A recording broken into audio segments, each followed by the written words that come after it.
একটি ত্রিভুজের প্রতিটি বাহু দৈর্ঘ্য 3 গুণ করলে ত্রিভুজটির ক্ষেত্রফল শতকরা কত হবে? মনে করি ত্রিভুজ এবিসি এর বাহুগুলির দৈর্ঘ্য এ বি সি। তো সুতরাং ত্রিভুজের এবিসি ত্রিভুজের পরিসীমা ইকুয়াল টু 2s হলে a plus B plus C একক। সুতরাং অর্ধ পরিসীমা S equal A plus B plus C by 2। তার ক্ষেত্রফল S into S minus B S minus A বর্গ। আবার বাহুগুলির দৈর্ঘ্য 3 গুণ করা হলে বাহুগুলি হয় 3a একক, 3b একক ও 3c একক। সুতরাং পরিসীমা 2s1 equal to 3a plus 3b plus 3c বা s1 equal to a plus B plus C by 2। এবার খেয়াল করে দেখো a plus B plus C equal to আমরা কী পেয়েছিলাম? 2s। তাহলে s1 ইকুয়াল টু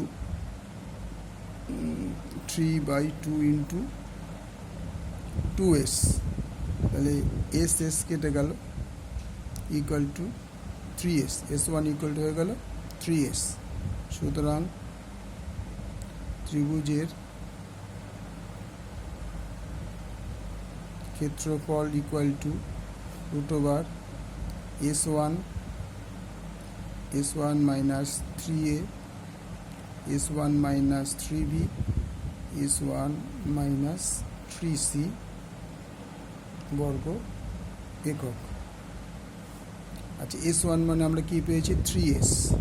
তো 3s minus 3a, 3s minus 3b, 3s minus 3c। তাহলে এখান থেকে 3 কমন নিলে s 3 into 3s, s minus a, 3 into s minus b, 3 into s minus c বর্গ একক। তাহলে 3 × 9, 3 × 27, 3 × 27 81। তার মানে √81 s minus a, s minus b, s minus c বর্গ একক। 81 বর্গমূল 9 √s minus a, s minus b, s minus c বর্গ একক। এইটার বদলে আমি a লিখতে পারি 9a বর্গ একক। সুতরাং ক্ষেত্রফল বৃদ্ধি equal to 9a minus 8a equal to 8a বর্গ একক। এ ক্ষেত্রফলে বৃদ্ধি হয় 8a ক্ষেত্রফল বর্গ একক। এক ক্ষেত্রফলে বৃদ্ধি হয় 8a বাই a, 100-তে বৃদ্ধি হয় 8a বাই a ইন্টু 100